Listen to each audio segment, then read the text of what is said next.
Mga kabayan, naglabas ng sama ng loob itong si Roy Mabasa, ang kapatid ng pinaslang na broadcaster na si Copper Silapid. Ayon kay Mabasa, makalipas ang halos 2 taon ay bakit hindi pa nahuhuli itong dating Bucor Chief na si General Gerald Bantag. Ito ay sa kabila ng sinabi sa kanya ni Justice Secretary Boying Rimulya na alam na nila kung nasaan at ang lugar na pinagtataguan ni General Bantag. Pero ayon daw kay Rimulya, hindi nila ito mahuhuli dahil may mga nagkakanong sa kanyang mga dating kaklaseng general at mga politiko, bagay na ikinadismaya ni Mabasa. Ayon nga kay Secretary Rimulya, siya ay alam nila kung nasan si Bantag. Ang problema ay hindi nila mahuli. Hindi natin malaman kung anong dahilan kung bakit hindi nila mahuli sapagkat ilang taon na, magdadalawang taon na itong nagtatago, no? At ang pagkakaalam lang natin ay kinakalong ito ng mga kaklase niya, mga politiko na hindi natin kilala kung sino. Nevertheless, ang gobyerno ay dapat umaksyon dito. No? Di yung puro ganyan lang na alam namin kung nasaan, di namin mahuli. Hindi puro ganon. Ayon pa kay Roy Mabasa, bakit si Pastor Apollo Kibuloy ay pinadalhan nila ng halos 2,000 pulis at kalaunan ay sumuko rin. Ibig sabihin, kung gugustuhin ng gobyerno na madaliin ang pagdakip kay Bantag ay magagawa nila ito. Bakit si Kibuloy, nagpadala sila ng 2,000 pulis at sa bandang huli ay sumuko din, di ba? Bakit hindi ganon ang gawin nila kay Bantag? Opo. Ganun lang ang sinasabi sa inyo, sir? Hindi mahuli pa?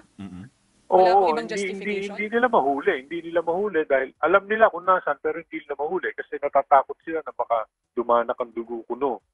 Hindi tayo naniniwala sa ganoon. Para ano pang meron tayong kapulisan at mga otoridad gaya ng NBI. Hindi rin naniniwala si Mabasa sa mga alibay ni Rimulya na dadanak ng dugo kung sakaling lulusubin nila ang pinagtataguan ni Bantag. Pagbubunyag pa ni Mabasa na nagkaroon na sila ng lost contact sa pagitan ni DOJ Secretary Boying Rimulya dahil sa tuwing tatawagan niya ito ay hindi na sinasagot ng kalihim. Pagbutihin na lang sana nila. Apo. We lost contact with Secretary Rimulya kaya hindi natin alam, hindi natin masabi kung ano nasa isip ng DOJ. Anong ibig sabihin nun, Opo. Sir Roy, na you lost contact with DOJ kahit kita naman po ngayon active na po ulit sa Secretary Rimulya? Nung tinawagan ko siya kasi nung minsan, hindi na sumasagot eh. So we practically lost contact with them. Nakakausap na lang natin yung mga prosecutors. Nagtatanong din sa ating mga prosecutors kung nakausap ko siya. Pero nevertheless, bahala na. Tayo'y ready naman humarap kahit na anong sitwasyon. Sa huli, nanawagan ang pamilya Mabasa sa pamahalaan at sa social media na madaliin at asikasuhin na ang kaso ni Percy Lapid at General Bantag dahil nangangamba siya na baka tuluyan na itong mabasura at makalimutan na ng taong bayan. Kaya tayo nananawagan na sana'y gampanan nila yung trabaho nila, gawin nila, madaliin itong kasong ito. Sapagkat kung natatandaan natin, 2 na lang itong natitira na sa problema ni Presidente Bongbong Marcos. Opo. Itong Percy Lapid case at saka yung kay, sino ba yung nasa... Si Teves po. Si Teves, sa East Timor. Ito, sasabihin ko sa inyo na after October 21, kung hindi pa siya mahuhuli, masyashell bang kaso? Yan ang masamang balita dyan. Kasi pag nasyell bang kaso, matutulog yan na baka makalimutan na ng taong bayan. Kaya ako'y nakikiusap sa ating mga kasamaan sa trabaho, sa media, na huwag sana nating hayaan na mamatay itong kasong ito. Opo.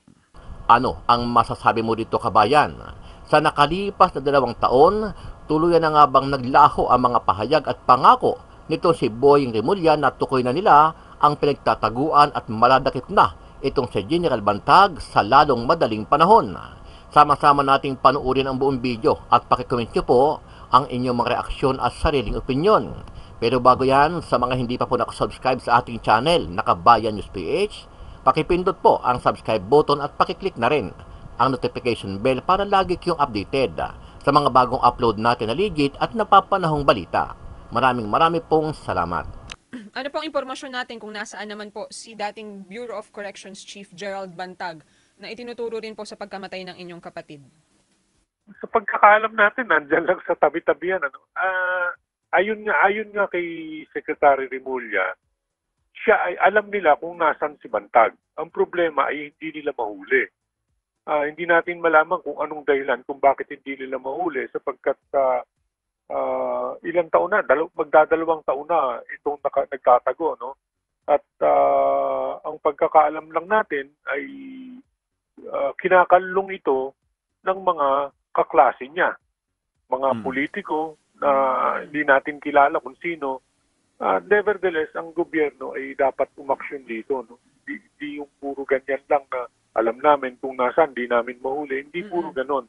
Bakit si Kibuloy, nagpadala sila ng 2,000 pulis at sa bandang huli ay sumuko din, di ba? Bakit hindi ganon ang gawin nila kay Bantag? Opo. Ganun lang ang sinasabi sa inyo, sir? Hindi mahuli pa? Wala Oo, pong ibang justification? hindi nila mahuli. Hindi nila mahuli dahil alam nila kung nasaan pero hindi nila mahuli kasi natatakot sila na baka dumanak ang dugo kuno.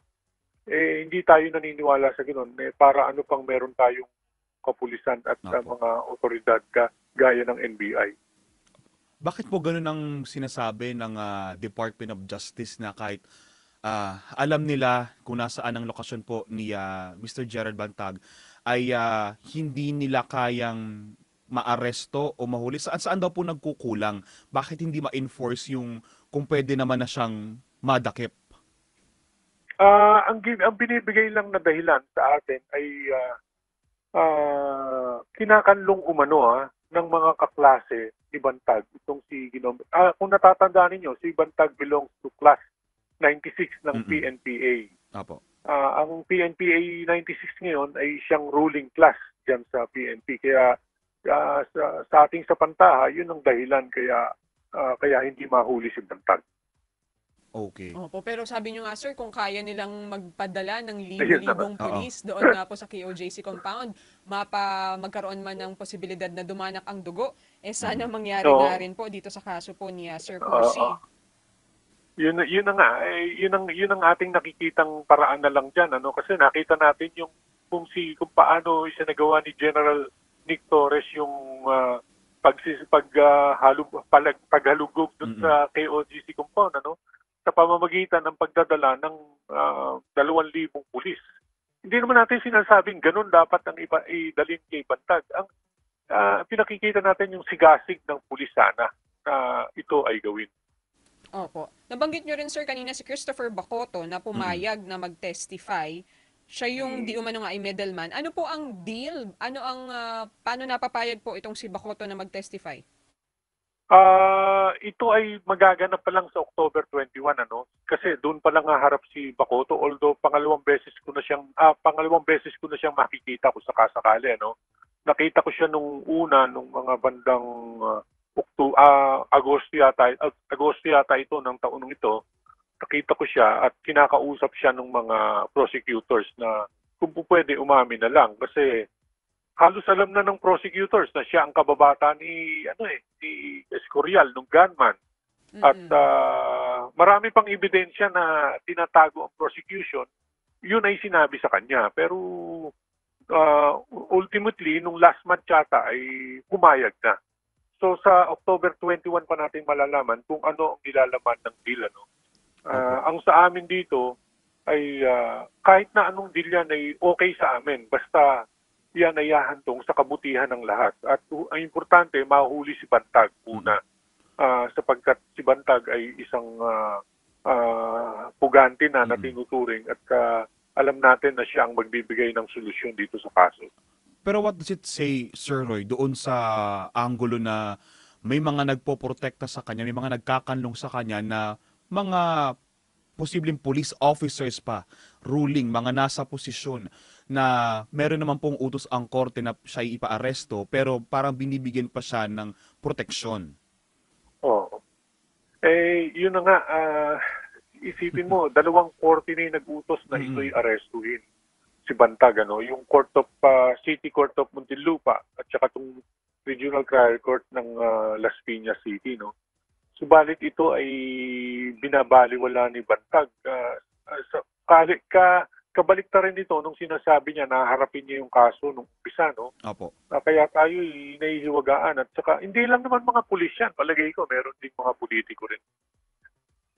Opo. Ano po ang commitment sa inyo ng DOJ na kahit may sinasabi po sila na may mga nagkakanlo nga po di umano kay Bantag, masisiguro pa rin na darating yung panahon kung sana ay soon yan o ASAP na mahuhuli pa rin po at mapapanagot itong si Mr. Bantag dito po sa kaso?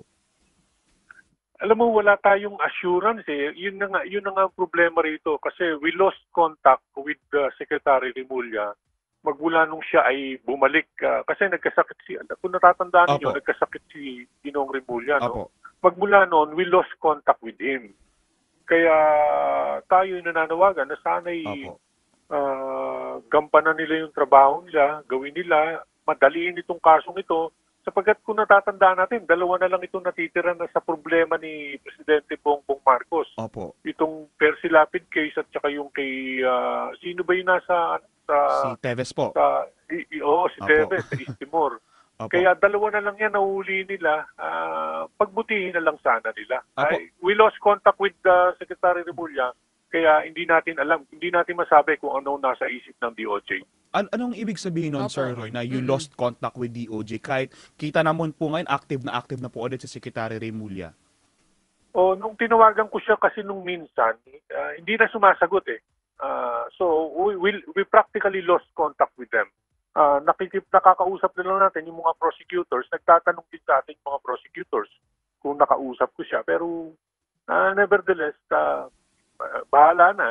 Tayo'y ready naman humarap kahit na anong sitwasyon. Pero nung huli po kayo nakapag-usap ni Secretary Remulla, ano po yung huling naibilin po niya o mensahe po sa inyo nung last time pong nag-usap kayo? Ano ba yung sinabi niya? Nakalimutan ko na kasi medyo matagal na, no? But nevertheless, sinasabi lang niya na kung ano yung pagkilos na nangyayari sa loob, ano? Hindi na natin po pwedeng i-discuss ito, pero sinabi niya kung ano yung mga pagkilos sa loob. At tayo naman ay sumasang-ayon dun. Basta, tignan na lang natin kasi mahirap magsalita eh. Opo. Sir, kung sakali, wag naman sana, pero in the event na hindi mahanap si Bantag, ano po ang magiging epekto nito sa inyong kaso? Malaki. Actually, ito sasabihin ko sa inyo na after October 21, kung hindi pa siya mahuhuli, masyeshel bang kaso? Yan ang masamang balita dyan. Kasi pag nasyel bang kaso, matutulog yan na baka makalimutan na ng taong bayan. Kaya ako'y nakikiusap sa ating mga kasamaan sa trabaho, sa media, na huwag sana nating hayaan na mamatay itong kasong ito. Pagkat nakakalungkot yun dahil lang kay Bantag, dahil lang sa kagustuhan niya na magtago, ay mawawala na itong kasong ito. Masaselve yung kaso, wala na rin itong silbi. Kahit na meron pa pong mga ibang suspect, sir, na pwedeng gisahin ng prosecution? Halos nadampot na lahat yung suspect. Kasi remember, lahat ng mga suspect dito karamihan ay mga PDLs. Binanggit ko nga sa inyo na umpisa pa lang na lahat sila umamin na. Tapos yung isang civilian na yung gunman, si Escorial, ay nahuli na at umamin na rin. Tapos yung si Bacoto na nasa BJMP na hindi pa naman convicted ay umamin na rin. So ano pang inaantay ni Bantag dito? Dapat lumitaw na siya. Opo. Sana meron din po kayong ibang makausap, sir, bukod kay DOJ Secretary. Wala bang ibang opisyal ng DOJ na pwedeng lapitan? Wala eh. Wala kaming nakakausap. Dapat sila ang tumawag sa amin. Kasi kung ako tatawag sa kanila, alam kong numero ay kay Secretary Remulla lamang. Sino ang tatawagan ko ron? Wala eh. Wala kaming kakilala, wala kaming kausap doon kahit sino. Kamusta? Yung mga prosecutor, sabi ko nga sa inyo, nakikita ko sila pag araw ng hearing. Sila naman ay tumutupad sa kanilang tungkulin, no? Pero mga prosecutors lang yan, tandaan natin. Wala yung mga opisyal na dapat inaasahan natin tatawag sa atin at magbibigay ng mga additional information. Kumusta po ngayon ang inyong pamilya, Sir Roy, na may mga ganito tayong impormasyong nakukuha, andyan na, kaya naman ng madakip pero parang may mga humahad lang po. Okay naman yung pamilya, no? Yung pamilya ni Capersi ay lahat ay nasa abroad na, no? Tayo lang ang umaharap dito na pansamantala. Panawagan lang natin na sana yung mga tiga DOJ o yung mga tiga pamahalaan pagsikapan nilang hulihin si Bantag as soon as possible kasi sayang yung panahon eh. Nandyan abot kamay na, hulihin na yan. Kung ano man ang mangyari, so be it. But pinagpapasadyos na natin itong mga susunod na mangyayari dyan. Sir Roy, kasama niyo po kami sa pagdarasal na magkaroon po, mabigyan po talaga ng hustisya si Sir Percy Lapid. Maraming salamat po sa inyong oras, sir. Salamat po. Maraming salamat din sa lahat. Salamat, sir, at